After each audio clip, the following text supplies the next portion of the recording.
Okay, welcome back. This is episode 5, and we're going to be doing some this or that to start it out, which I love. So Maria and I will answer at the same time. You can see how much we either are or are not alike, I guess. And then we will jump into relationships, and not necessarily like our relationships like currently, but just relationships and what healthy relationships should look like, what abusive relationships look like, our experiences with both. So it's going to be I think it's going to be a good podcast because we have a good mixture of experiences. And I just honestly think that the more you talk about shit, the more people feel less alone. So I'm super stoked to get into this. Are you ready? Yep, I'm good. Okay, so Let's I'm go. gonna read some this or that questions. There's 89, but fuck that. We lazy. We gonna do some, then we're gonna stop. Are you ready? Yes, I'm ready. Okay. Oh, I don't know.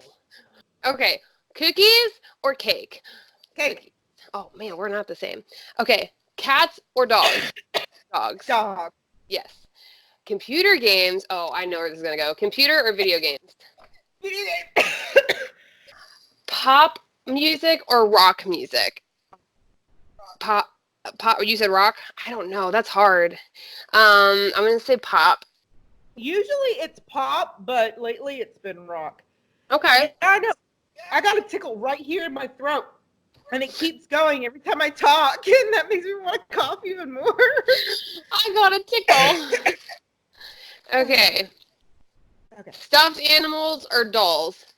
Animals. Animals. Sorry. Fuck dolls. They are creepy. I don't like them.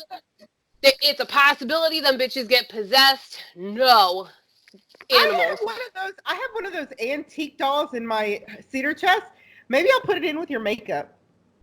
You can put it on your mantle. Not You sending know? demons to my house. No. Well, you can put it on your mantle, and it can just like observe everything you do.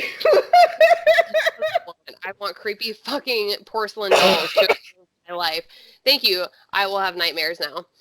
Hot chocolate or coffee? Coffee. Coffee. Yeah. Pancakes or waffles? Pancakes. Pancakes. Morning or evening? Oh, you bitch. I went Morning. evening. I already knew yours was morning. That's the same thing. Text message or call? Text.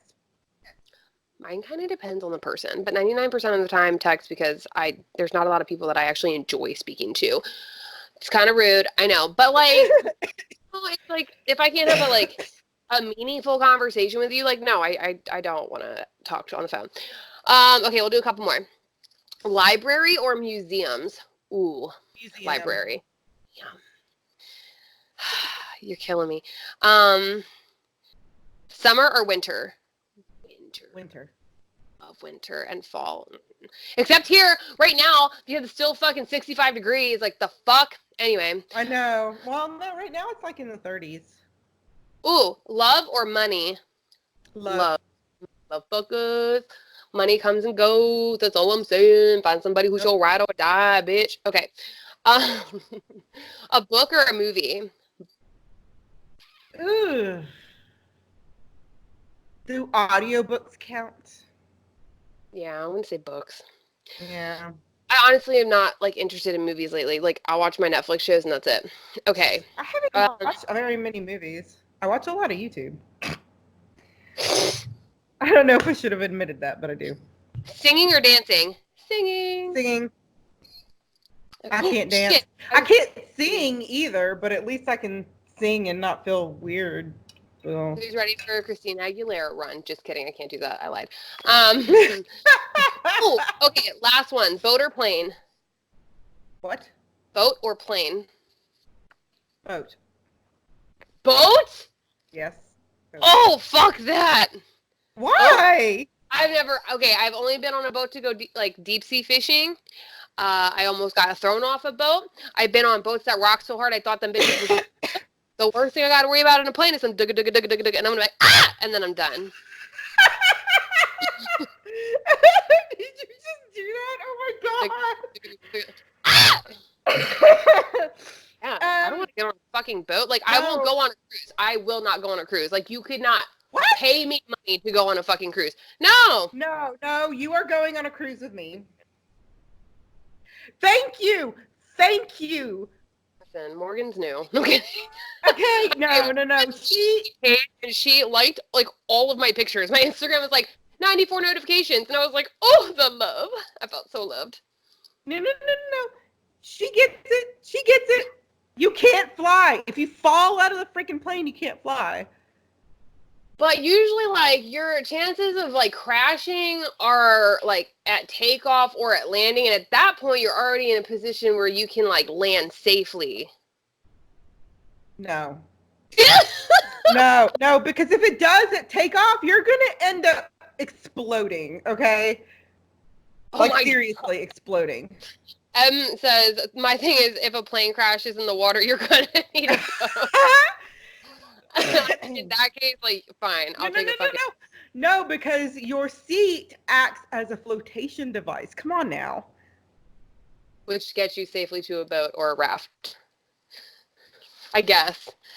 Listen, I'm really excited about including you guys in this podcast. We don't usually do that. That's so exciting. Okay. Well, come on, that we was need fun. more. We need more? Yes. At least Okay. a couple. Okay. Because that's fun. And phone or computer? Phone. Ooh. Yeah, phone.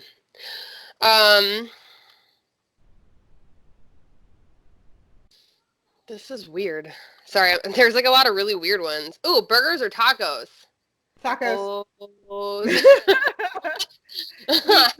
We just had taco. No, actually, we had nachos tonight. But so I can make a hamburger taco. So buy like a hamburger. Actually, you kind of could.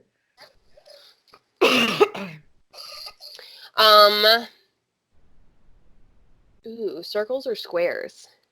Circles. Yeah. I was thinking the same thing. Tacos! Cole, my dude. Yes. Piercings or tattoos? Tattoos! Oh! Yeah, that's true. It was so funny. We're talking about tattoos more than piercings, yes. We're talking about something about putting the... Oh, I was like, why do women do this to themselves? Because I saw a video of Botox, of like someone getting Botox. And I was like, why do women do this to themselves? Just because I personally don't want needles in my face. I mean, if that's what you do, I'm not judging you. But I'm judging the fact that needles go in people's faces. That's all I'm saying. No, both. And the response I got was, well, you put needles in your face. I was like, it's different. Because my needles give me bling. Yeah. Okay, it's a one-time thing. If I get wrinkly, I get wrinkly. I will take my crusty old ass and I will still be fly as fuck. That's all I'm saying. Hey, when I'm there, we need to get my my dimples back because I really want them back, like really bad. I got a girl. She can help you out. Okay.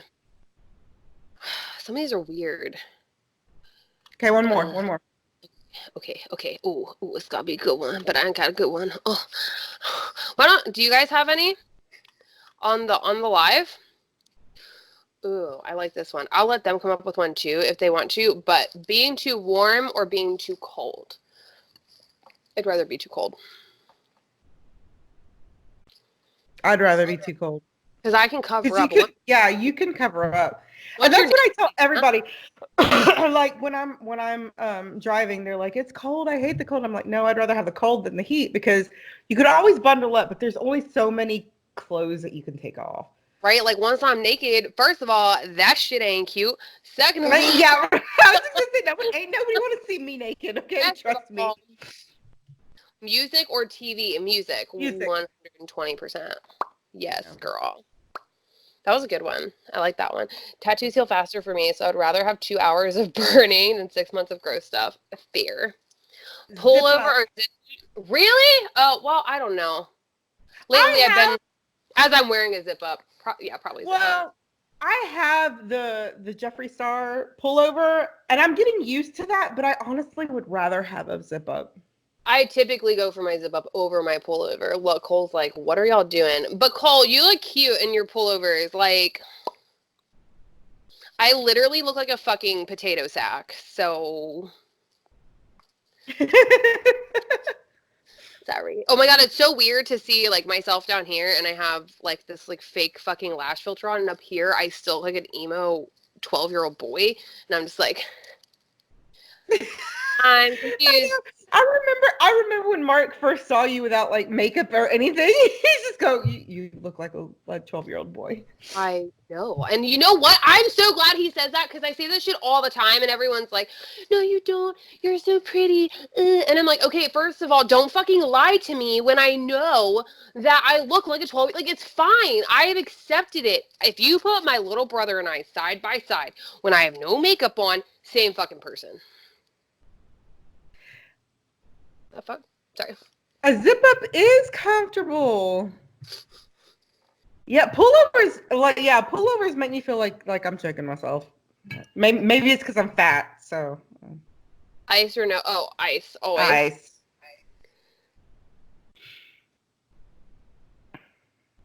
Really? Okay. I like letting my, okay, this is going to sound really inappropriate, but I like letting my twins breathe. Because if I get a pullover that fits the twins, I look real heavy down in the belly. But if I get a zip up, I can look decent in my belly and then let the twins breathe. So it's the best of both worlds. Cookies. Ooh.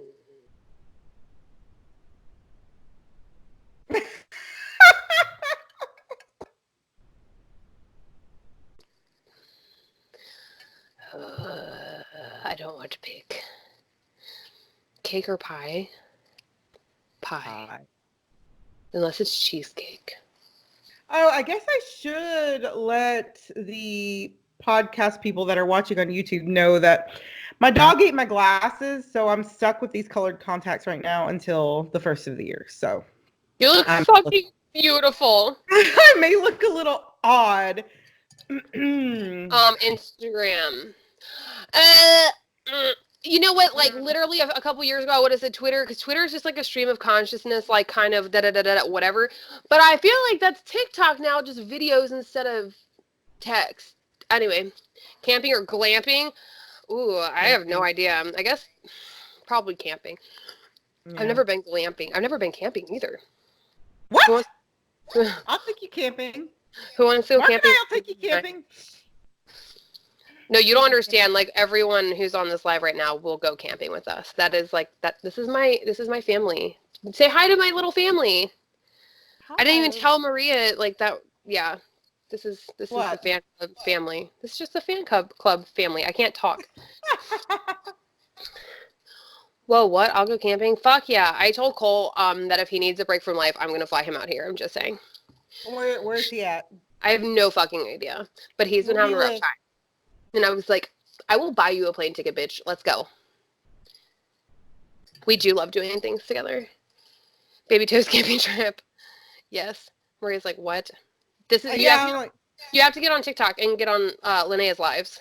Oh yeah, I'm on TikTok. I'm just. Oh, okay. Arizona? Oh, that's not too far from me. No. Maria lives in Texas. I live in Texas. I'm on the East Coast, so pretty far. I was saying that I want to take a trip, so I don't know where I'm going to go. Texas? Well, obviously, no, I know that, but I mean, like, just like a trip, like, just to chill and, like, have some, I don't know where I'm going to go. Part of me is debating on going to Cali and seeing the oldest daughter, and... Hello, am I invited? Sure. I'm in North Carolina. Maria, you're, like, an hour out. Yeah, DFW. I'm about 30 minutes outside of Fort Worth. We're in Texas. We're on the East Coast.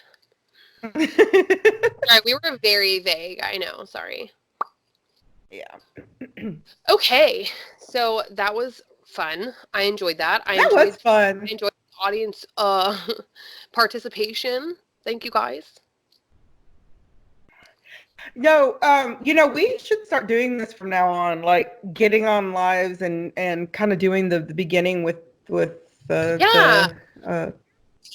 peeps. I love this. Oh, you're like, okay, so you're like right around the corner. I grew up in Maryland, so like literally on either side of you. So I'd sandwich you for life. Sorry. Not really. I'm not sorry at all. Okay, so we're gonna go into, what do you want to start with? Do you want to start with like the signs of abuse and toxic relationships, or do you want to start with the good stuff? Do you want to end happy or start happy? I think honestly we should start it off by explaining our experiences, because I have experiences with both sides. Yeah, Like, same. major both sides. Okay. So yeah, let's do that. I guess I'll go first. I'm married. I'm married twice. Okay, married twice. My first husband was abusive. That's the reason why we ended up getting divorced. We were married for 7 years, and it was a little bit of both, honestly. A little bit of both, emotional and physical. It didn't get physical until I was pregnant with my first child. I had 2 kids with him, and when I left that relationship, I was pretty much nothing. Mark had to pull me out of, basically had to pull me out and put me together. Yeah. So, yeah, so that's like the short version of it. I had 2 kids with him. Now I'm with Mark, and he can be an ass like anybody. He can be an ass, But it's but love. I can say this. I can say when I was married to my first husband, it felt like an eternity. And when Mark and I will be celebrating our 9th anniversary in Ooh, May, and it feels like we got married like yesterday. So that's so he takes, sweet. yeah, he takes care of me. He takes care of the kids. He treats my kids like they're his own. Um, I mean, I don't know a lot of people that would say, "Hey, we need to get your son back on, or our son back on track. So quit your job, and I'll take care of you." Yeah. So, and he's supported me ever since. I said, "Hey, I want to do a podcast. I want to do makeup. I want to do YouTube and Instagram and all of that." And he's like, "All right." And then he built me this. Yeah, that's true. Maria's So I mean, yeah. makeup room is insane. Yeah, he pretty much supports me through everything that I do. So that shows that he very much loves me. So Let yeah, I've had both. let this be Huh? a I want this to be a lesson for all of the younger crowd on my and older crowd. I don't care. It don't matter. It happens to everybody. If you are in a shitty relationship, or if you get into a shitty relationship, it is okay to be afraid to leave, but it's okay to leave. There's always, I Yep. feel like, from friends and my own experiences, there's always a fear of leaving, but you are allowed to leave. Get yourself a support system, get out, and be happy. Like, you do not have to live in discomfort and fear and anxiety and depression and just like feeling totally lost, and like you can't be your own person because someone else is fucked up. Like, it is not your job to fix anybody. It is not your job to make sure that someone else is a decent human being. It's your job to take care of you. And if someone else does not value you the way they should, you are allowed to leave. Yep. That's very much the truth. I mean, I don't know if I was afraid or just I didn't know, because I grew up in a household, in a family, they marriage as like the ultimate thing, and that you cannot break that vow. They see it as like and I think that's what I was more afraid of than just leaving. And then Yeah. I remember when I had told my father what had happened, he was like, "All right, no, I'll take you to get a divorce. So he kind of took me through all the steps. My mom wasn't very supportive. Yeah. My mom hated Mark whenever he came onto the scene because she wanted me to get back together with my husband. Right. So. I think that a big misconception that needs to be addressed is that people say, well, he didn't hit me, she didn't hit me, but it doesn't matter. Like, as someone who's been through emotional and mental abuse, like, I shit you not, I've spent days bawling, being like, I would rather be fucking hit.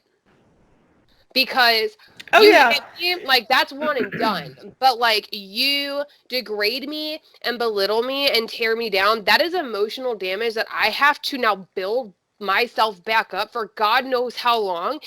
And, like, those words may never leave my mind. You hitting me may not leave my mind, but, like, it was one and done. Like, I've been hit. Not saying that's acceptable, but I've been hit. And, like, obviously it fucking sucks. Abuse of any kind is totally fucking unacceptable. But in my opinion, like, the manipulation and the mind games and the control tactics and the isolation, like, it's way worse. It's ongoing damage that's caused. I was, oh man, like, the amount of time that it took me to get over just the emotional aspects of it, the emotional abuse, and thinking that I was just next to nothing is way worse than getting over, like, the physical effects of it. Yeah. Not saying that, okay, guys, not saying that physical abuse isn't bad, because it's just as bad, but it took me a lot longer. It leaves a different imprint.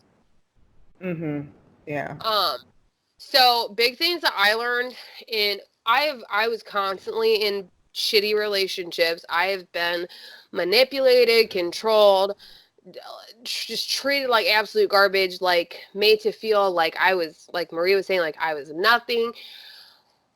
The things, in my opinion, and from like legit like just research, you need to look out for being isolated. Like when someone tries to tell you that you can't be around your friends and family, hi Jeannie, when someone tries to isolate you from your friends and your family, or they're hiding you from their friends and family, that's a problem. If they're super jealous, super like possessive, that's a problem. Like you need to watch people who are trying to go through your shit all the time because they don't trust you. That's like, you need to watch that. Like there's so many signs of abuse, and sometimes it's like super subtle. And once you finally like realize what's going on, in my experience, I've been in situations where I'm like, well, it's too late now. And also there's something called, oh my God, what is it called? But it's basically a bond that you form with your abuser, right? And it's fucked up, but it's the reason that abused whatever partners continue to go back. It's like you become used to it. It becomes your norm. You get used to the chaos. You feel guilty for leaving. You get guilty for taking care of yourself because you're supposed to take care of them. Like, it creates a really fucked up bond. And if you see yourself making the same mistakes and going through the same cycles of leaving an abuser and going back to an abuser, please, like, take inventory. Take inventory of your actions, take inventory of their actions, take inventory of if the same manipulation tactics are happening over and over, whether it's, spending time, friendly conversation, like when you try to leave, spending time, friendly conversation, sexual, whatever, not Stockholm, but it's something like that. I'm going to look it up.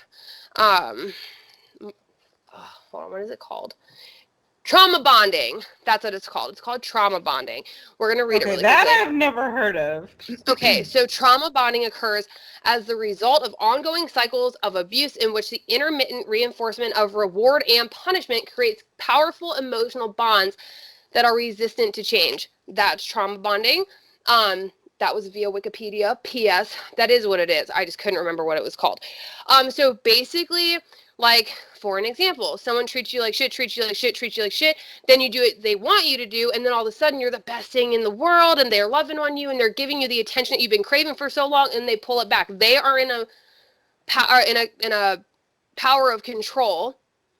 Okay, and this is where you have to come back and be like, nah, fuck that. And you have to reevaluate and be like, I love myself. I know my worth. And at some point, the cycle has got to end. But it's a real thing. Trauma bonding is a very, very real thing. Maria also had some, you had pulled up some stuff, right? Yeah, there was this 64 signs of mental and emotional abuse. I'm looking through some of these and I'm like, because my husband and I do some of these things to each other. Oh my God. But if the thing is, there's a difference between the dynamic. You have to know what your dynamic is, because there's Mark and I have thank you. Mark says, how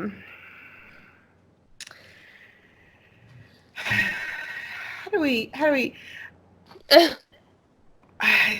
Mark and I's relationship, okay, we know our dynamic. We know when each other are playing, and we know when each other are not.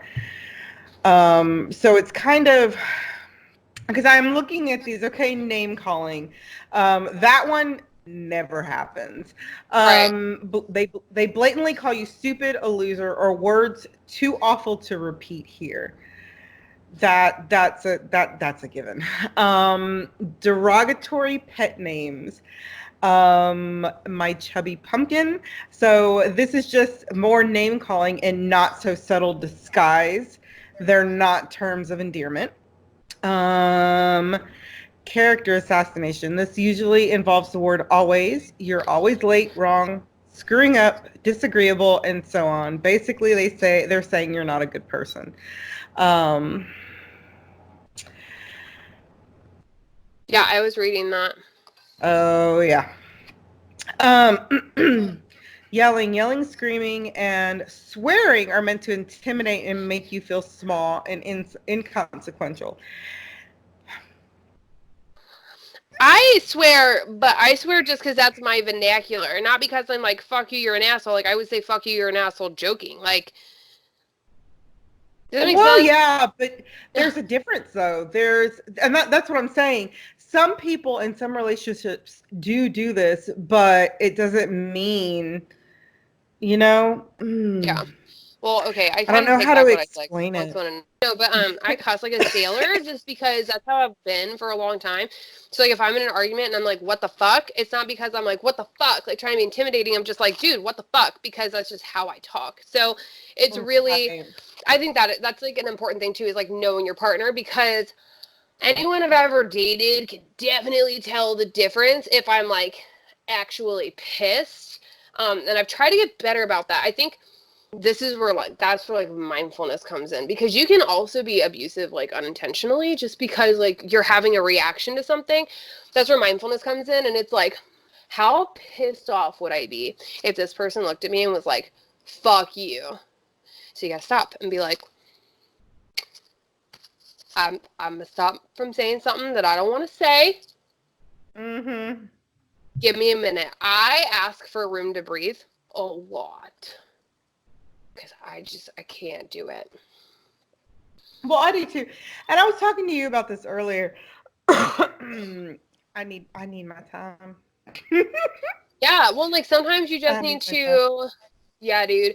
Sometimes you just need to like lock yourself in a room or go for a drive or just walk away. And so the biggest thing is like, okay, if you're like, I need time to process, cool down, and get my shit together so we can have a responsible conversation, and someone is not respecting that, like, that is a violation of boundaries. That is abusive. It's not okay, because you are being pushed into a situation where you are going to pop the fuck off, and they know it, and all it is a tactic to go, oh, look at what you did. Look at how you're talking to me.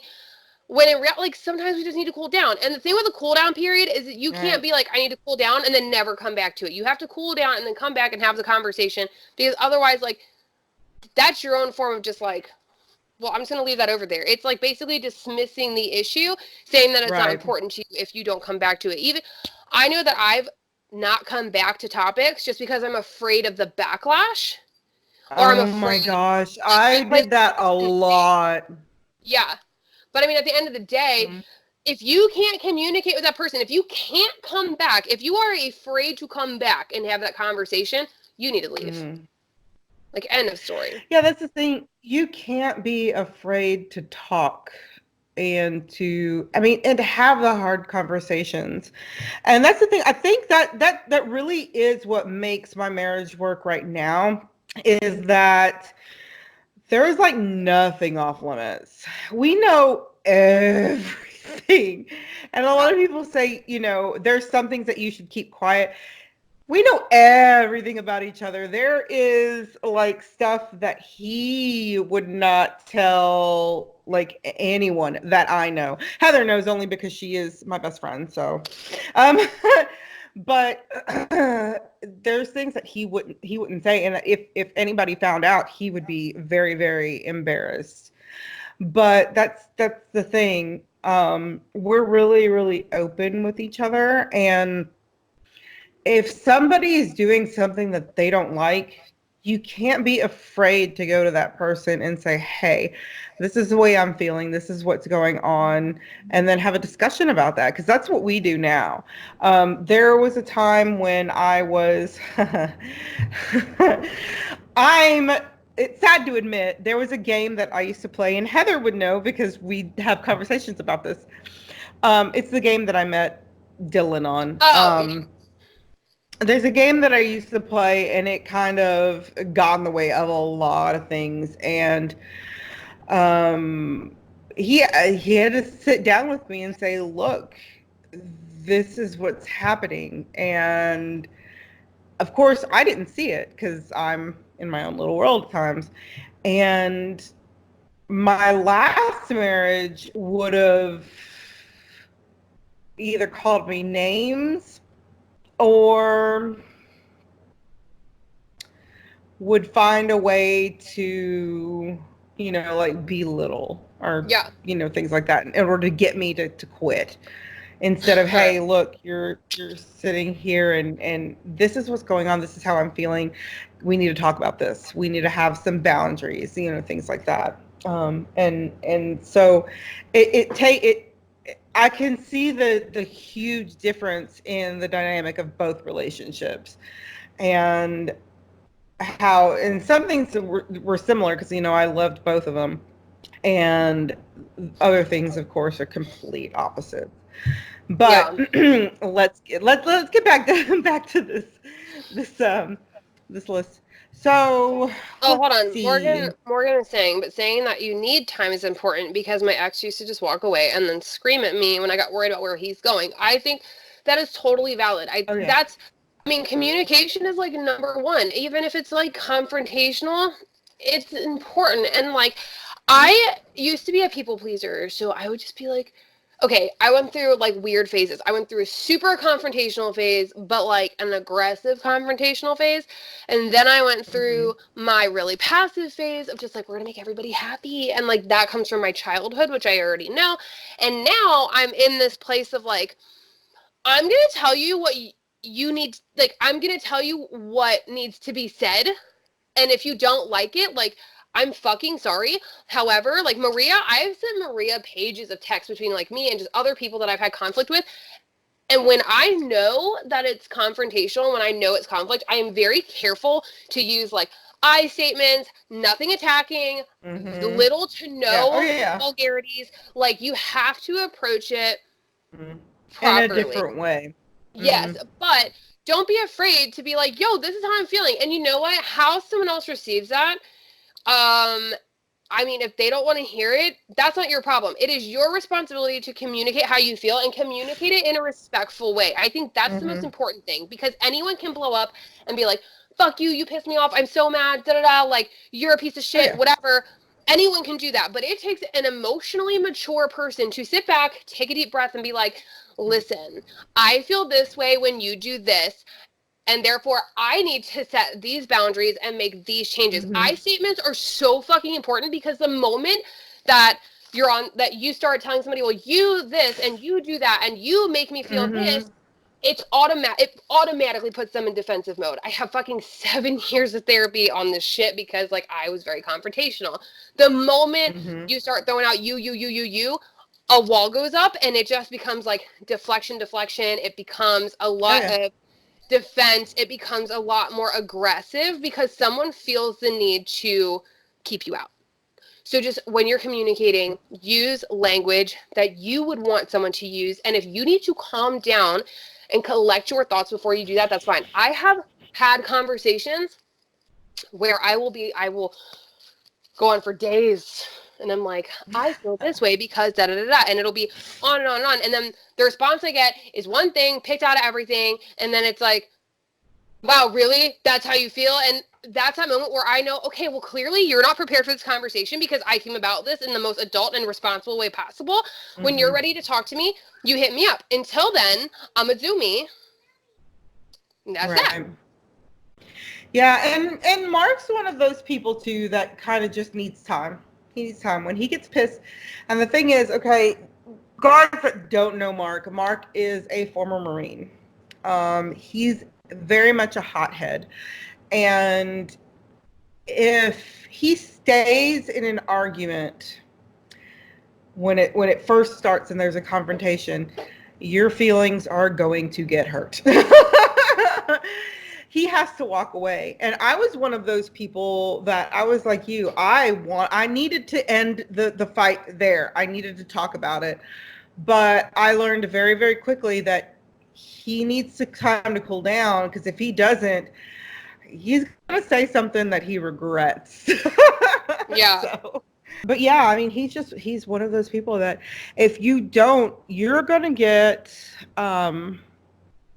your feelings hurt. So learning how to communicate is key. However, and let me rephrase this, or let me stress this. If you are in an abusive relationship, there is no knowing when to come back to and when not to, because it's just that person isn't gonna fucking care. They're not gonna care. No. And you know how sad that is? It's like you can take all the time to be like, I want to have the most mature and respectful. Like, I could sit here and like respect you so much that I want to make sure that I address you in a way that makes you and I both comfortable, even though it's conflict, and where you don't feel attacked. Like, but people like that, they will find a reason to be attacked. They will find a reason that you're like, they've already decided that you're wrong. Oh yeah. Like, nothing you can say is going to make you right. Yeah. Okay, so there's a couple of things on here that I'm looking at, like belittling your accomplishments. Your abuser might tell you that your achievements mean nothing, or they may even claim responsibility for your success. Puts down your interests. They might tell you that your hobby is a childish waste of time. Doesn't that sound familiar? Or you're out of your league when you play sports. Really, they'd rather you not participate in activities without them. Oh, that sounds so familiar. I have no idea what you're talking about. Oh, like it's like it just happened like the other day. I love you, Heather.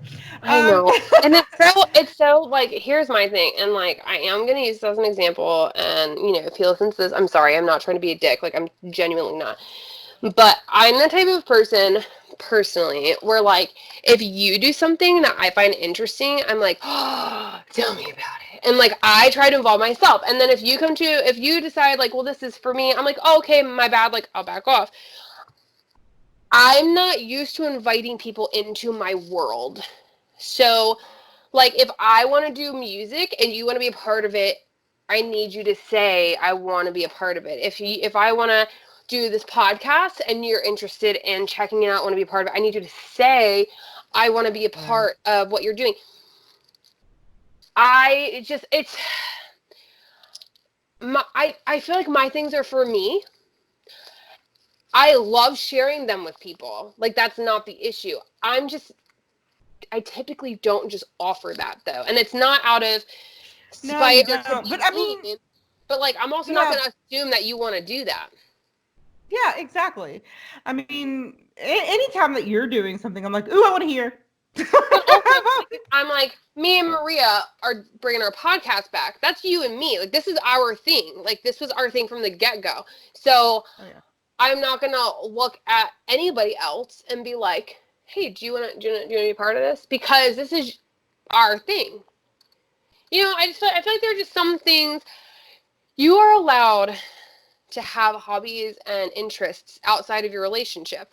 Like it's healthy to have differing hobbies from someone that you're with. And if the person you're with has no hobbies, that's a bad sign. Because that is a bad sign. Oh my gosh, is that a bad sign? Yeah, it is. And like for me personally, when I am not showing interest in my hobbies, I'm depressed. But that doesn't mean I don't have the things that I like. Right, yeah. You know, but like if their whole world is just you and there's no hobbies and there's no friendships or there's no family relationships or anything outside of the two of you, there's nothing that they have just for themselves, then that becomes an issue. You gotta have your own. Yeah. Right, because then you become the source of someone else's happiness. And like that is not your job at all. Nope. I know in a relationship, it's my job to make myself happy so that I can bring that to the table. Obviously, my expectations in relationships is that we're going to pick each other up when we're down as much as we can. We're going to offer support, whatever. However, I don't think it's your job to fix me. I don't want it to be your job to fix me. Right. You know what I'm saying? So it's my job to make sure I'm 100%, or that if I'm slacking, I communicate to you that I'm slacking so that we can help each other out and we can balance each other. It's not my job to be like, are you like at 50% today? How can I make it better? What can I do? How can I inconvenience myself and put my interests and needs aside to make sure that your needs are fulfilled? Not my job. Mm-hmm. Not my job. Yep. That's like not a dickish thing to say either. Like that's just the truth. Yep. Maria can tell you. Go ahead. No, go ahead. No, I was going to say like, I mean, we both, I feel like, are like this, but like, Maria can tell you on my part, like, I will go out of my way to see someone happy. When it starts to be a detriment to me, I create space. If I've communicated to you that it's detrimental to me and you don't respect that, and it's not like I'm like, oh my God, you're ruining my life because you need me sometimes. It's like, okay, hey, I need some space. Like, I need some time to, like, do things for me. And I think you should have some time to do things for you. But I will fucking have your back 110% of the time. I will support any endeavor that you want to be a part of. I will hype you up like no fucking other. When you're sad, bitch, I will hand you a tissue, give you a shoulder, hug you, and tell you to fucking suck it up because you are great and you are beautiful. And if you need support, I'm here to support you. But you're too good to be hung up on whatever bullshit's happening. Like, I am a pillow. And I am a caregiver, and I know this about myself. However, even caregivers need space, and that's okay. Oh yeah, that's okay. I mean, but when you're in a relationship that doesn't give you that space, then there's an issue. There's a huge issue. So I mean, like, okay, these next ones are there's different sections. That section was in humiliating, like criticizing and things. This one is control and shame. So like your normal threats, okay? Telling you they'll take the kids and disappear, okay? Monitoring your whereabouts. They want to know where you are at all time and insist you respond to calls or texts immediately. Digital spying. They may check your internet history, emails, texts, and calling log. They may even demand your passwords. That's funny. Mark and I know each other's passwords, and I don't. My thing is like, I feel like there needs to be like an understanding, because I talk to you about things that are things I might not want to talk to somebody else about. It's not that I'm hiding something from you. It's that maybe there's something that I'm not ready to discuss with you. And I don't think that you have the fucking right to go through my shit and read my shit. So there needs to be an understanding, like, yeah, you have the passcode for my phone. Let me fucking find out that you're that fucking insecure. We will have a problem, because I'm not hiding anything. I just feel like sometimes there are things that you discuss with other people in your life that maybe you're just not ready to discuss. I talk to you about things I don't talk to anybody about. And not because, I mean, some of it I'm hiding from people, not like in a malicious way, but just because you're the most person I feel comfortable talking to about some things. There are, like, different friendships bring different things to the table. Like, you can go through my phone, like, knock yourself out. You might not like some shit that you see. Exactly. It's not that I'm doing anything wrong. I am not trying to fuck your feelings up by, you know, you reading my venting session to somebody or something. You know what I mean? Well, that's the thing. Yeah, that's the thing. Mark knows like all of the passwords, everything to my. He actually has an alternate, because we have Face ID, so though you can put an alternate Face ID on your phone, and his is mine and mine is his. So we can get into each other's phones. Do we? No, because I trust him. If it gets to the point where I don't trust him, then we have a problem. Then we have an issue. If I get to the point where I think I need to see everything on his phone, then we have an issue. Then that's when we actually need to start talking to each other. But for him to just pick up my phone and just go through it, no. But he doesn't do that. Neither one of us do that to each other. But someone that is controlling and very emotional, abusive, it will do that. My thing is, like, if I give you my passcode, that was my choice. Don't come to me like and be like, what is it? Why won't you tell me? What is it? Tell me. Like that. You want to make me not fucking tell you something for another 6 months? Do that shit.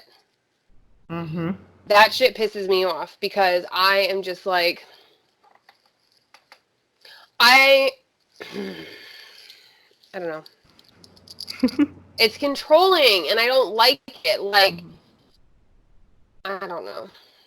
My thing is, like, why do you need it? Like, oh shit. Like, that's true. You don't use my device for anything. You don't need to get into my phone for anything. Just like, I mean, like, the only devices that I've gotten in, or the only things that I've needed passcodes for other people's shit is, like, Netflix. But, like, what is so important on my shit that you need it? Like I said, if I willingly give it to you, that's different. And, like, I have willingly given my passcode to people before. Right. But if you start bugging me about it, then I feel like you're looking to snoop. Yeah, but that's the thing. We've never forced each other to do it. That's what I mean. Like, you guys just have like this mutual thing. Yeah, I'm like, oh, here, you know, put your Face ID on here, because half the time they're on my phone anyway, and I'm like, here, can you answer Heather? And Heather will talk to me, and I'm like, here, can you answer Heather? Yeah. And that way, I don't have to they don't have to sit there and put my passcode in. They can just look at it, and it opens up for them. So, I mean, and I have nothing to hide, so right. It's not a huge deal, but I mean, someone that, like you're saying, sits there and asks, and they're like, give it to me, that's an issue. I've also found that I think this might come as a shocker to you. I think I might have trust issues. I I don't know, dude. Like, and I've gotten to the point where like I'm so fucking just like independent that I'm like, my shit is mine. What I share with you, I choose to share with you, and I choose to share that with you because I trust you to share it with you, whatever. And if I even let you go in my phone while it's open, that means I trust you. You know what I mean? So I don't know. It's like this weird thing. I don't know why I'm so weird about it because I didn't used to be weird about it, but I think that I've just been like, it's more probably that you've had it happen so many times that you kind of, what's yours is yours. And I've had people go through my phone and like assume the fucking worst. Like when I was younger, all of my friends were dudes. I mean, that's not anymore, but all of my friends were dudes. I don't really have a ton of friends now, but that was the case then. And I have one. Her name is Heather. Right, like I'm alone kidding. in the world. It's fine. I have you and that's cool. But no, like I had people go with my phone and be like, who is this? Who is this? Like and like with like my best friends that they knew.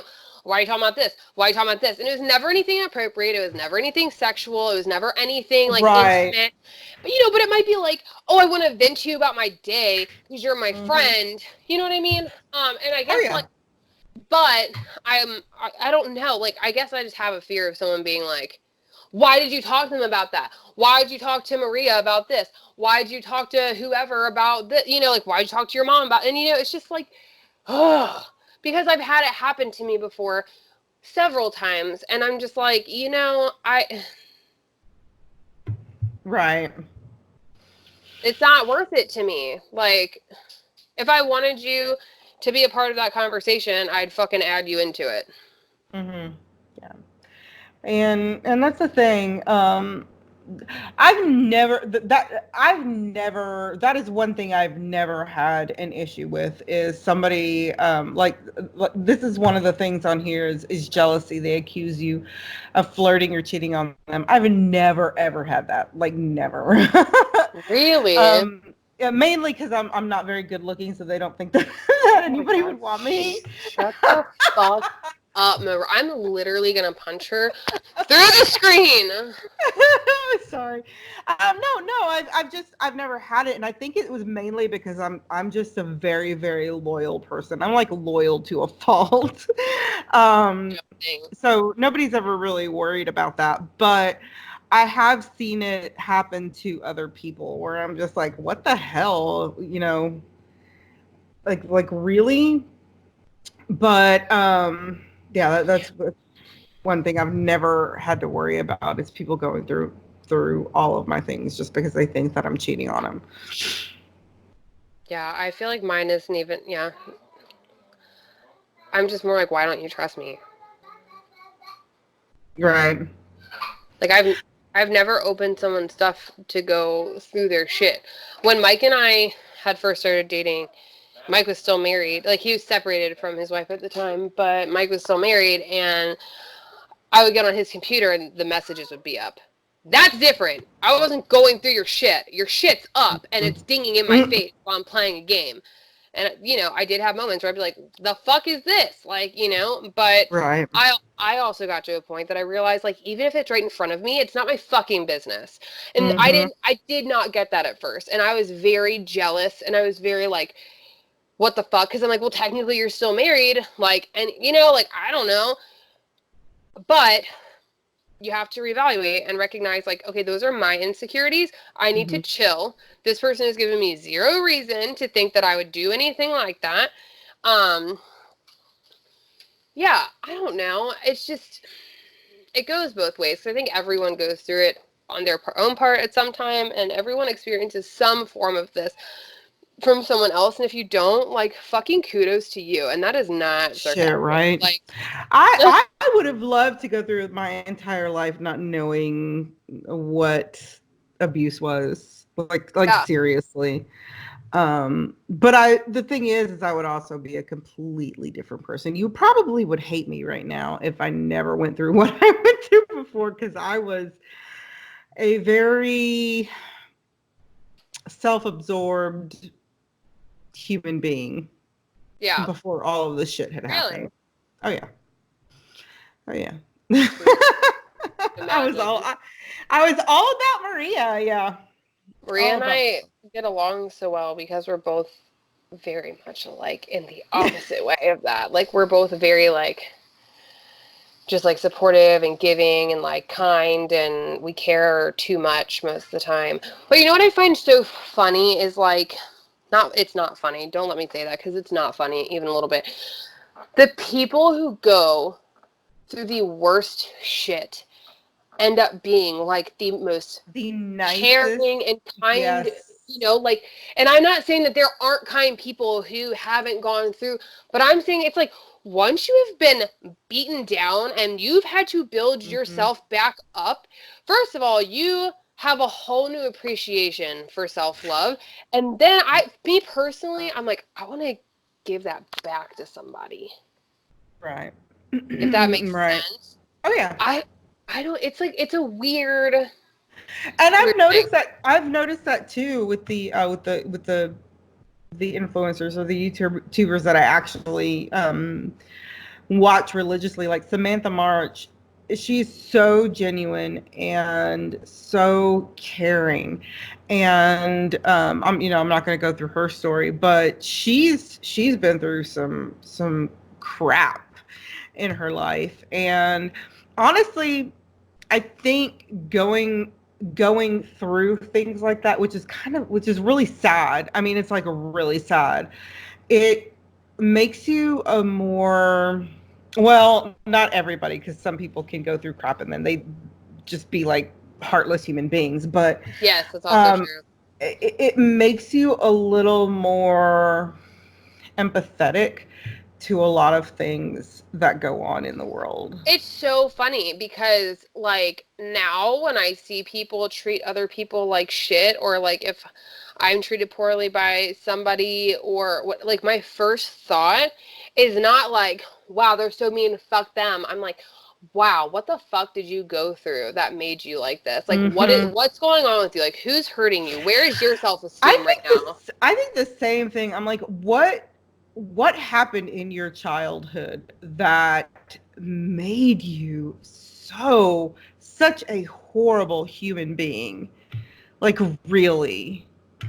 It's so interesting because it's like, at least in my whatever, like, I went through a lot of shit, and then I went through therapy, and then I went through a lot more shit, and I continue to go through therapy. But therapy, I feel like really gives you those tools to be able to be like, okay, this isn't me. Because you, like, again, for our younger listeners out there who may not have experience with a lot of relationships, like, that person that you're in a relationship with who's controlling, possessive, whatever, if that's the case, they went how many years of their life before you were an influence in it? Mm-hmm. They became that way before you came into their life. Even if it was pushed down, it has been in there. Mm-hmm. And that's a time to step back. It's so conflicting for me because I want to step back and be like, okay, let's figure out the source and then let's try to attack it. That's not necessarily my job, but like Maria said, empathy, right? So it's like, okay, well, why are you like this? Why don't we try to find answers? That's great. If that person does not want to find answers and does not want to work on it, you can leave. It's not your job. It's at that point you've said, I acknowledge that there is an issue. I acknowledge that it happened before I came along. I need for me to be happy and comfortable in this relationship, I need you to put some work in on your part. You've done everything that you're responsible for doing. You have communicated your feelings and what you need, and if they don't agree to it, bye. Do not put up with bullshit more and longer than you have to. Trust me. Fuck off, Maria. I didn't say anything. Now did I? Nope. Maria knows too much. Okay, I kind of want to go through this little part here. I know we're already on an hour, but I want to go through this little part here because this is a huge, like, part of everything. And this is why a lot of people like have trouble getting out of the situation that they are, okay? It's called codependence. Ugh. And you might be codependent if you are unhappy in a relationship but fear the alternatives. Ooh, I had that issue. Consistently neglect your own needs for the sake of others. Ditch friends and sideline your family to please your partner. Frequently seek out your partner's approval. Critique yourself through your abuser's eyes, ignoring your own instincts. Make a lot of sacrifices to please the other person, but it's not reciprocated. Would rather live in the current state of chaos than be alone. Bite your tongue and repress your feelings to keep the peace. We talked about that. Feeling responsible and take blame for something that they did. Defend your abuser when others point out what is happening. Ooh, I think that's happened too. I'm sorry. I feel so fucking attacked right now. Try to rescue them from themselves. Feel guilty when you stand up for yourself. Thinking you deserve this treatment. Believe that nobody else could ever want to be with you.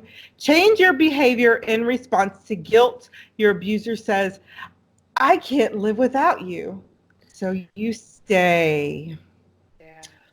Ooh, that's kind of eye-opening. I love you, Heather. I really do. I love you. I've been in a lot of shitty relationships, just FYI. I can count on half of one hand how many healthy relationships I've been in. I can too. It's hard, dude. So, but on that note, let's chat about healthy relationships. I have that pulled up. And this is on the National Domestic Violence Hotline page. This isn't like some like BuzzFeed article. Like, this is real deal. What is a healthy relationship? Healthy relationships are built off of each partner being independent, having like you're in a partnership, but you still feel like your own person. And that is so important. In a healthy relationship, each of you decide what works for you, what's healthy for you, what's not, and you communicate those things. So moving forward, communication is obviously huge with a healthy relationship. So this is like I said, this is coming from the National Domestic Violence Hotline page. Communication allows you and your partner to have a deep understanding of each other and allows you to connect in a healthy relationship with good communication. Both partners treat each other with respect, speak openly to one another about thoughts and feelings, as Maria was talking about earlier, feel heard when expressing their feelings, listen to each other, and they compromise. Do not criticize each other, feel supported to do the things they like, and celebrate each other's accomplishments and successes. Number one, obviously communication. Compromise is fucking huge. Yes, huge. And it's huge portion of of it. it. Like being able to speak openly with one another. I am at a point in my life, I'm not sugarcoating a fucking thing. I will speak openly to you, and if you don't fucking like it, like, then I need you to reevaluate why you don't like it. I will never, I've gotten to a point where I've tried to, I may still do it, but I try very hard to, like we were talking about earlier, be respectful when I speak openly to somebody. So I'm at this point in my life where I'm like, take it for what it is. If you're not going to respect it, deuces. Like, that's that. Moving forward, since we already touched on those, boundaries are so important. They say each person should each person should express to their partner what they are and are not comfortable with when it comes to sex life, finances, family and friends, personal space, and time. In a healthy relationship with boundaries, both partners allow each other to spend time with friends and family. Excuse me. Do not abuse technology to check on a partner. Trust each other and not require their partner to check in. Do not pressure the other into doing things they don't want to do. Do not constantly accuse the other of cheating or being unfaithful. Now, Let me give you an example. Let me give you an example of this. Sorry, I didn't mean to interrupt you. No, you're fine. But like today, okay? Today, I went to the store. Okay, the regular store is like 20 minutes, but the store, there's a store around the corner that we can like get essentials and things. And I have a Diet Coke addiction. Okay, so I was like, okay, I'm gonna go get a soda, and he's like, okay. So I left. I went in, and let's just say that it was a very trying morning. Okay, it was a very trying morning. Because I told Heather this. I'm like, I'm not in the mood today. Yeah. But so I went to the store. I sat in the car. Yeah. I sat in the car. I sat in the car for a good 20 minutes before going in there to get my drink. Now, I did turn the heated seat on because my back was bothering me. But I did, I sat in the car. Did I get a phone call? Did I get 20 phone calls? Did I get any phone calls? No, I did not. Yeah. I did not. I did, however, get a comment when I came in. Did you get lost? No, I needed some time. And that's and he's all like, it takes. yeah. And he's like, okay, that was it. Yeah. I said I needed time. He was like, okay, that's fine.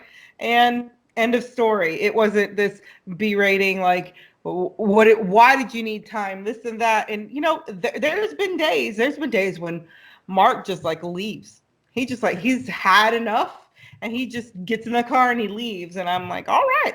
The kids are like, where's Mark? Oh, he had to leave. Right. Mm-hmm.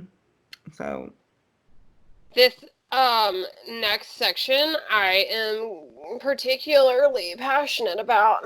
It's about consent.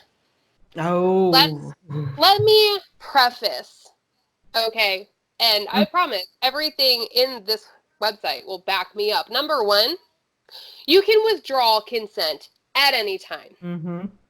Number two, just because you've given consent at one time does not mean that you have given consent for always and forever. If you are tired and do not want to have sexual relations with someone and they force you to, that is rape. If you say no, that means no. If you say I'm tired, I don't want to, you have said no, and that's let me say this. If you are asleep, that means no. Because you can't exactly. even give consent, right? So consent, I need everyone to know, because no one is anyone's property. You don't owe anyone your genitalia. You don't owe anyone sexual pleasure. That is something that you decide if you are okay with in the moment. And if you start and you decide you are not okay with it, you can say, I would like to stop. I don't feel comfortable. I'm done. If they get mad at you and continue to do what they're doing, that is considered rape, just to be fucking clear. Okay, so let's read this. I'm very passionate about let me explain something else too. It can be considered rape in a marriage relationship. Yeah, it doesn't matter if you're in a romantic relationship or not. If that is your partner and it is known that that is your partner, no still means fucking no. End of story. I don't care who you are, I don't care. No means no. It doesn't matter. It doesn't matter if you're married, dating, whatever. No means no. Because marrying someone doesn't mean that you're their property. Absolutely not. I mean, maybe 100 years ago, but now that's not the case. We are our own strong, independent men and women, and we don't owe nobody our hoo-has and our dinglings. Okay? Moving.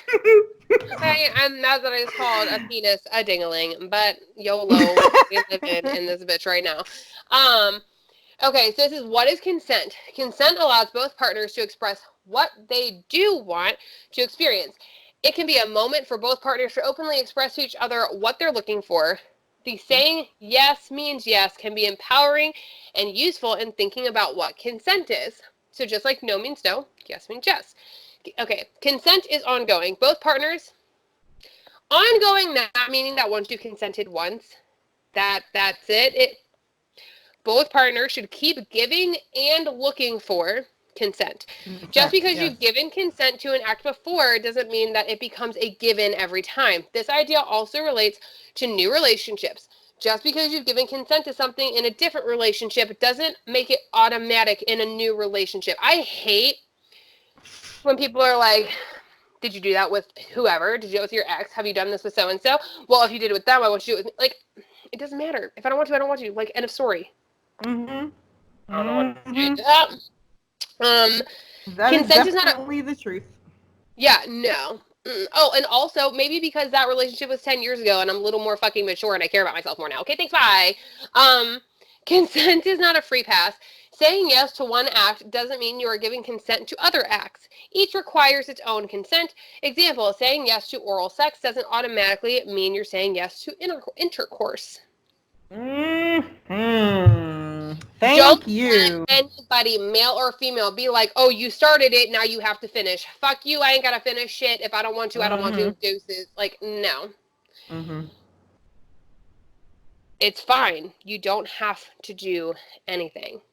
Okay, your relationship status does not make consent automatic, like Maria said. If you're married to someone, friends with someone, or dating someone, it doesn't mean they own your consent by default or that you own theirs. Consent can also be taken back at any time. Even if you're in the midst of something and feeling uncomfortable, you always have the right to stop. This is not just pertaining to romantic relationships. This is every relationship in your life. Like, you have a voice. Do not be afraid to use it. That is definitely the truth. There's only a couple more, I swear. There's no such thing. This goes like to what Maria was saying about like if you're asleep or whatever.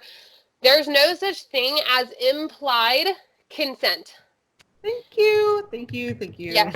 The absence of a no does not equal a yes. What you or a partner chooses to wear doesn't mean that you or they are inviting unwanted sexual attention or pre-consenting. The same can be said for flirting, talking, showing interest, or any other actions. Listen, if I want to fucking hoe it up one day and I want my titties out and I'm trying to be like, oh, look at this.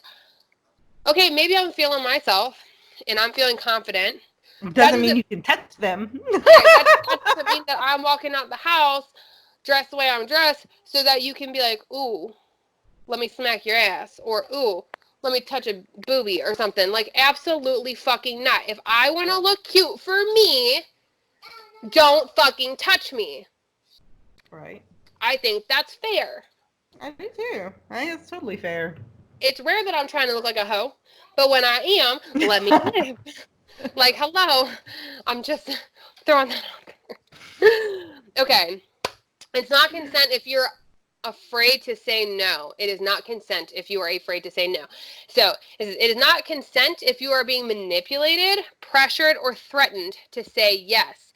It's also not consent if you or a partner is unable to legitimately give consent, which includes being asleep, unconscious, or under the influence of conscious altering substances, or not able to understand what you're saying yes to. You hear all the time about these girls. Well, what were you wearing? How much did you have to drink? Who were you with? Well, well, maybe you shouldn't have gotten so drunk. Maybe you shouldn't have whatever. Doesn't matter. If you are so fucked up that you don't understand what you're saying yes to. Yep. That doesn't make it okay. And if the other person is too fucked up to know what's right and wrong, the whole situation's fucked up. They're still in the wrong. I don't care. I don't care. Like, you do not take advantage of someone based on their state of consciousness. That's fucking disgusting. No. And then the last one is non-consent means stop. So if you tell somebody no, if you tell somebody don't fucking touch me, if you tell somebody you're tired, you're not in the mood, you're not interested, I've had a weird day, whatever the case may be, if they still put it in you or jump on top of you or do things that you don't want them to do or make advances towards you, it's inappropriate. Yes, it is. I get really passionate about this because I've had situations in relationships and not in relationships with people. Same. Assuming My favorite thing was like, why are you being like this? I thought you were cool. It does being cool mean that my vagina is open for the world? Like, I'm pretty sure, like, Yep. oh, because I hang out with you and your friends and I show interest in the same things you're interested in and we jam together, you think you can, like, fucking take advantage of me? Back the fuck up. No. Yep. Inappropriate. Sorry, I'm really passionate about these things. I just don't appreciate it. And it happens to men and women. So please don't ever think that, like, I feel like a lot of times we're like, oh, women go through, so many men go through being taken advantage of by not giving consent, but men are so much less likely to report it or admit it, Yep. because of a fear of looking weak, which I think is disgusting. If you are taking advantage of, you should be able to speak, you should be able to voice that, and it should not be something that you are ashamed of. Male, Mm-hmm. female, whatever, I don't care. You should never be afraid to tell somebody that something happened to you.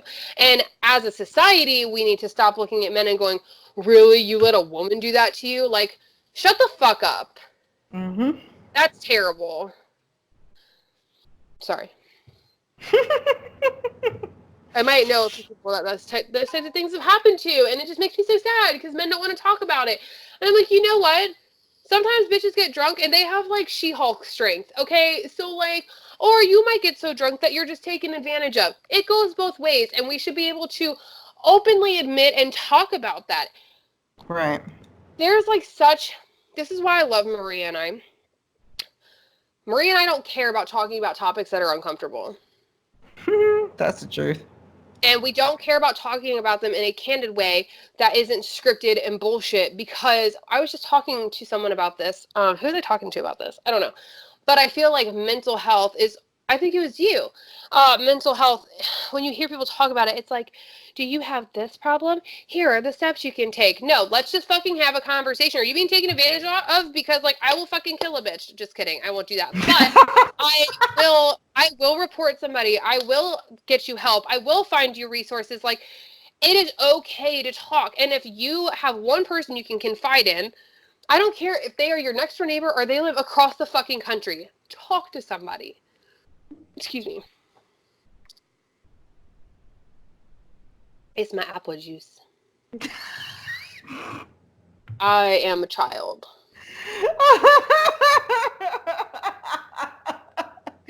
It's the way that you said that's hilarious. It's my apple juice. My mom popped on the live and she just goes, wow. Because I was like going in when she popped on. No, but I mean, it's true. It's true. Talk to somebody. It doesn't matter where you are, because hell, I talk to you like every single day, more than the people that are like really, really close to me. It's a real thing. So you've got to have somebody that you're able to confide in, that you're able to talk to, and just straight out, like Mark is being a shit, like I have sometimes. Yeah. Like because if you don't have that, then you're pretty much bottling it up inside, and that's the thing. That's what your abuser wants. Your abuser wants you to be completely alone and only have them to fall back on. Well, and that's the sad part. So, like, yes, abusers will isolate you. And, like, we're talking about the healthy aspects of relationships. Abusers will isolate you. And then they will test all of these boundaries and these communicative skills, and they will test your consent. And then when you finally have the balls to talk to somebody about it, even though they don't want you to, they will try to make you feel bad. And the people on the outside, nine times out of 10, I would love to say that the people on the outside are like, oh my God, let me help you. But 9 times out of 10, victims get shamed, and you are told, like, or asked, like, well, why didn't you say anything sooner? Mm-hmm. Well, how long has it been? Well, you've always said all these good things. It doesn't matter. If it's happening, it's happening, you need to talk about it. I don't care if you, like I said, if you are someone that I know in my real life and come see me, I don't care if you are on the internet and you're going through something, reach out to somebody. You are not alone, ever. There's always someone in this world who will give a shit. And let me tell you, I am the biggest give a shitter ever. While my child is in the room and inspiring me to remember this little tidbit, when you're going through something, or if you have some inclination that maybe you might be exhibiting some abusive behaviors, ask yourself, how would I feel if someone talked to my child the way I'm spoken to? Or how would I feel if someone treated me, or if someone treated my child the way they're treating me? Or vice versa, how would I feel if I treated my child this way? If you don't have children, my best advice is to use your best friend. But that's my biggest thing. And it's so funny because as a victim, you make excuses. So I can be like, well, would I want Persephone to be treated this way? But then I'll turn around and go, yeah, but I'm strong enough to handle it.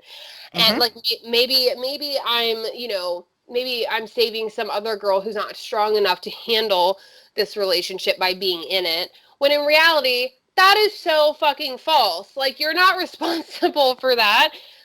And you should not be. If you are able to look at a relationship and go, wow, I wouldn't want my kid treated this way, deuces, bye. Yeah, right. Like, I'm the type of person, like, would I want someone to put my kid in check? Fuck yeah. If she's being an asshole, when she's older, obviously, I would want someone to put her in check and be like, girl, the fuck are you doing? But would I want someone to abuse her and, ignore her consent or non-consent, ignore her feelings, ignore her boundaries? No, absolutely not. I think that's important to think about. Like, would I want my kid to go through this? Yep. Would I kill a bitch? That's the truth, yeah. Because there's a lot of things that we would take and we would, be okay with, but if it were to happen to our child, we'd have issues with. Yeah, and you need to ask yourself why. Like, why? Okay, you need to ask yourself, like, why you're accepting the behavior. Yes. Yep. I mean, and I don't know your situation. I mean, I pretty much do know your situation, but in my experience, lack of self-esteem, fear, feeling like I'm the only one who can fix someone or something. Yep. Like, it's so funny because I'm always like, I'm the only person in the world who has the patience and has the understanding and has the tools. When in reality, like, I'm not the only person, and it's not my job or anyone else's job to try and fix somebody else. It's that person's job to fix themselves, Yep. I mean, typically that's why I've accepted shitty behavior, because I'm just like, I'm a good person. It'll get better. Like, karma, when reality is, like, the karma is going to hit that person fucking hard later. Yeah. And it won't get better. If you think it's going to get better, it won't. It will not. I can tell you from experience that it will not get better. No, it will not get better. So. Let me see if there are any good. Oh, well, there are lots of resources for victims. So if you're, like, in an abusive relationship, whether it be a friendship, whether it be, platonic or romantic, you can always check out the hotline.org. That is the National Domestic Violence Hotline. They have lots of resources and tools for victims of domestic violence. And please remember that, like, domestic violence is not just in romantic relationships. Oh, God, your friends, your family, your coworkers, your managers, they can all be toxic. They can all be abusive. Just be aware. But always remember that there is a way out, and there is a life after being in a shitty situation with whoever. Like, I am stronger and more independent than I've ever been in my entire life because of the shitty scenarios I've been in. It forced me into therapies, and now I have collected the tools to be a more responsible, more understanding partner. Honestly, all you can do is use this shitty behavior to fuel you to be better. Not to say there's anything wrong with you, but I'm saying, like, let it fuel you to go learn. Learn about yourself. Learn about the signs. Learn ways to get out. Learn your resources. Learn who your people are for when you feel stuck. Like, let it fuel you. Don't let it fucking tear you down. Sorry, Cheers. I get really passionate sometimes. No, I mean, I agree. I completely agree. And I know, I should say this too. I know it's frustrating to see somebody else going through it, but you know what? They need to realize what kind of relationship they're in before they're even going to try to get out. Because you can say shit to your blue in the face, okay? It ain't going to make them leave. It's not going to make them leave because they have to come up with that idea on their own. All right. I mean, that almost is like the domino effect of, like, okay, person in the shitty relationship trying to fix and making excuses for the other person. And then the friend who's like, okay, person who's trying to fix the shitty person, friend who's trying to be like, bitch, get out. It's like a domino effect. Yep. And it's not anyone's responsibility. Like, Maria will look at me and be like, you know my thoughts on literally anything. She's like, you know how I feel. I will be here for you. Whatever you choose to do, however much shit you decide to endure, I will be here for you. Right. I mean, she doesn't say it like that, but that's basically what it is. However, I don't agree with what you're doing right now. And I'm just like, okay, cool, gonna go make some really fucked up decisions, call you in like a week and let you know how fucking sad I am. That's pretty much it. That is pretty much how it plays out. It is. I mean, because you have to give the other person the space to make the decision on their own. They have to come to the conclusion that they are when and if they are tired of doing this, because the person may think, hey, you know, I can change this person. In reality, you cannot. Okay, people, please, you cannot change the person. I guarantee you cannot change the person.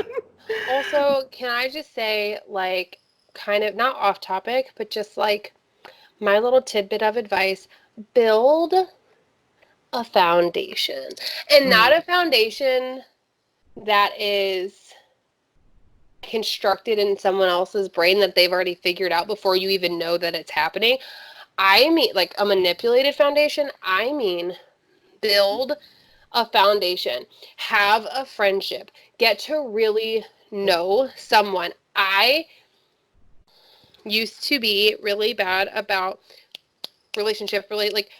okay, before I got married, I dated a guy who I got engaged to. We went on our first date.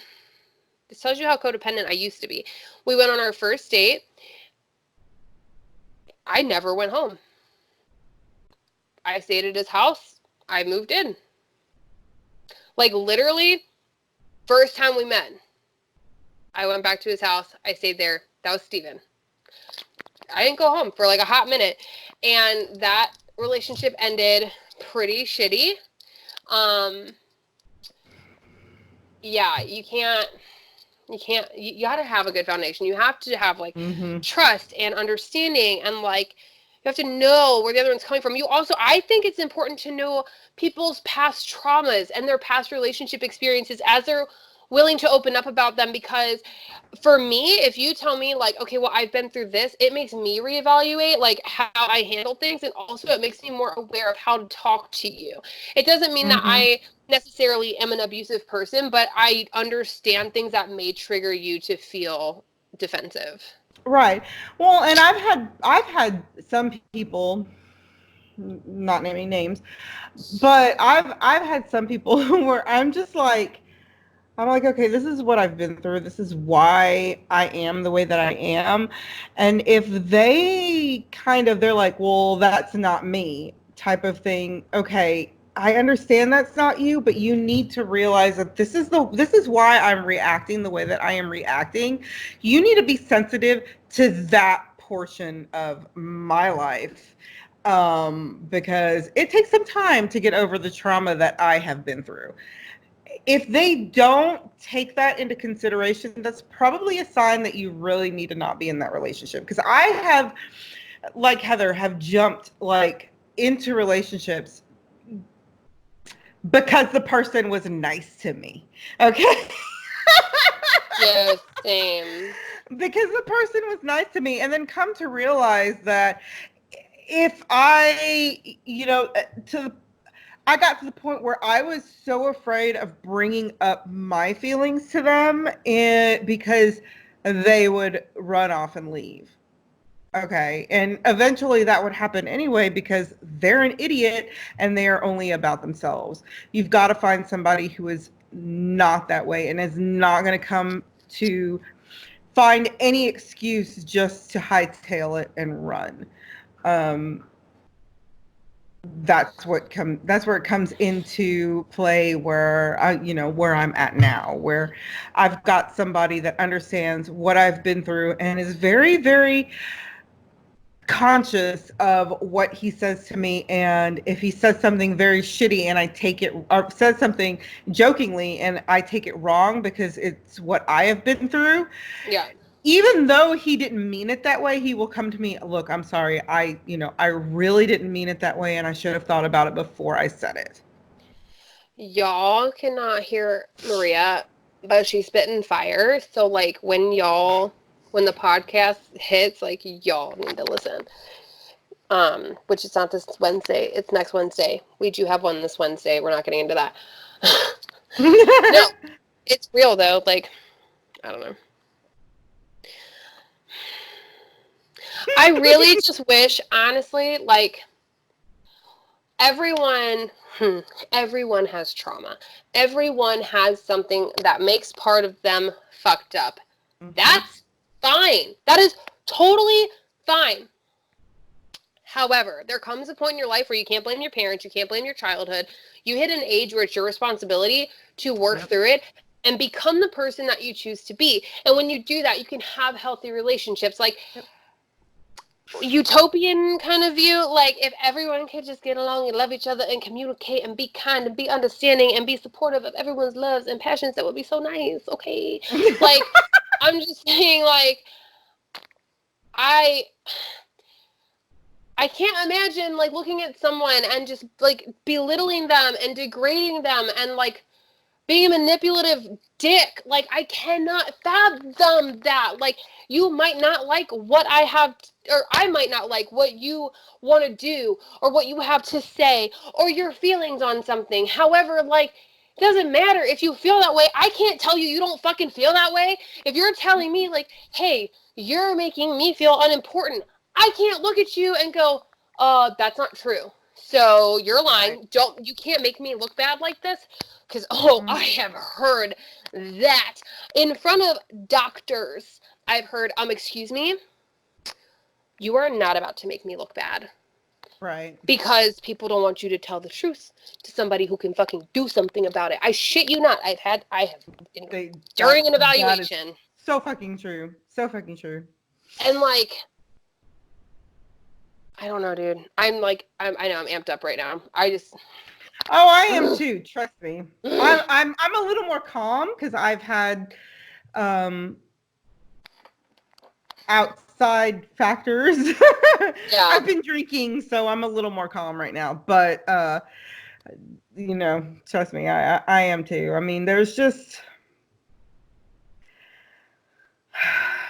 I think what's sad is that like people like Maria and I will post things like this. And it's obviously not just her and I, because I see it where other people talk about their experiences. And, like, it legit makes me sad to see how many people start coming out and talking about, how they've been abused and how all they want is a healthy relationship. But that being said, you are worthy of a healthy fucking relationship. You deserve happiness. You deserve someone who cares about you genuinely and supports you and respects you enough to not be a dick. I don't care who you are. I don't care how shitty your past was. If you were once a shitty person, if you're still a shitty person, I don't care. You deserve to be treated with kindness. And if you're at a point in your life where you are not able to reciprocate that kindness, then take a step back, evaluate why, and go get whatever help it is that you need to be able to love someone else the way you also deserve to be loved. If you are in a shitty situation, you don't deserve it. I just making sure everyone's ears are fucking open, because I wish people would have told me this when I was younger. No one deserves to be treated like shit. My therapist will look at me and go, do you believe that you deserve all the things you want out of life? And I'm like, yeah. She's like, do you believe that you deserve happiness? And I'm like, yeah. She's like, okay, well, your actions are contradicting to what you're saying to me. So change your ways. And I'm like, damn. Yeah. Not only that, you know, you deserve to find and be happy and be in a very healthy relationship. But there is one thing that you really need to do before any of that kind of starts to fall into place, and that's working on yourself. Oh, absolutely. If you haven't worked on yourself. I don't necessarily 100% agree with the, like, I used to say this all the time, and, like, I feel like a dick for it because I don't necessarily agree with it. Like, you have to love yourself before someone else can love you. Like, you can have imperfections. You can have things you don't like. You can have things you're working on. You can be, you know, not 100% who you want to be, and you can build into that person with somebody else. It's just the fact of whether or not you are actually actively working on it that's important. In my opinion, you can be not 100% whole, but working your ass off to get there and still be a contributing member of a relationship. Yes, but you do need to be working towards it. Yeah, because if you're not, and you can find the perfect relationship that is like everything that you want and you need, and that right there will crumble because of all the issues and things that you haven't addressed in your life. Really? It's like we've talked about that before too. And it's true. Like, if you have patterns, like I have patterns, everyone has patterns. Oh, I do if too. if you have patterns that clearly haven't worked in past relationships, they don't work for you as an individual. Clearly they're fucking up things and getting in the way, no matter what it is. Like earlier we were talking about, you know, having your boundaries for certain things, but also like understanding your patterns financially in sexual relationships. I'm trying to find the thing that we were looking at. Oh shit, I don't know where it went. I tend to when I get in, when and somebody can vouch for me on this. When I tend to get into a very good and a very healthy relationship, and this was before I started working on myself, and I'm still working on myself to this day. It's an ongoing process. I tend to run away. I don't stay. I don't stay. I run away. Yeah. And I will try to push that person away. And I will try to push that person away consistently until they decide to leave. So. Yeah. I think that recently I found, this is just me, and like this isn't talking about healthy or unhealthy, this is just my recent experience that I would like to share. I have found recently that I have a lot of passions, I have a lot of interests, I have a lot of things that I want to do, and through those things, what is all over me right now? Through those things, I thought it was a mole. no, it's the arm of the chair. Yeah, Never mind. I have a mole here somewhere. Yeah. Right there. But no, through like these interests and through like creating new friendships and relationships and just nurturing my already existing friendships and relationships, I'm learning more about myself, which is making me want to kind of take a step back. And that's not an attack on anyone else. It's just like sometimes you still have shit to figure out. And sometimes we're always fucking changing. And you know what? Sometimes your changes don't work for somebody else. And that's fine. That's totally fine. Acknowledge that. And if you feel like this is something you need, but it's not working, if that person isn't going to walk away, you're totally allowed to take a step back and say, I need some time to figure me out. You know? And I feel like that's kind of where I've been lately. I've been like rediscovering a lot of things, and I don't know, that I'm just like, I'm chilling and I want to build more like meaningful relationships in my life. I'm more focused on building foundations in friendships everywhere, because like I honestly like my relationships haven't had solid foundations to begin with. So like I'm at this point in my life where foundation and like really getting to know people and really building that trust and building that connection is way more important, because like I don't even know how you move forward without that, other than the fact that like I was codependent for a long time. You know what I'm saying? I don't know if that makes sense. No, it makes perfect sense. Yeah. Yeah. And guess what? It's like almost 2 hours again. We can't stay above or below an hour, guys. Sorry. Maria and I get like super into what we're talking about. But to be fair, we talked for a little bit before we started, and then you took a break for like 2 minutes. Yeah. Well, you too. So, but that's still like not below 1:30. So it's still gonna be like an hour and a half long. Sorry. It'd be okay. All right. If you guys want to continue this, then let us know, and we'll be happy to pop onto a live and kind of discuss things like this. Because lives are fun to us, because then we have, the back and forth with everybody. So. Yeah, if you guys are interested in a part 2 or an open discussion about healthy relationships and unhealthy relationships, the signs, everything, whatever, like what consists of healthy and unhealthy, whatever, please let us know. We are happy to come on live together and continue to have an open discussion, because that's what we do. Yes. That's what we do. We love this. This is why we do the podcast. Yeah. Because we like talking. We like opening doors and having discussions with everybody. That's nice. Yes. That's why it's unfiltered. Exactly. Yes. All right, guys. We love you, and we will see you next week. Woo!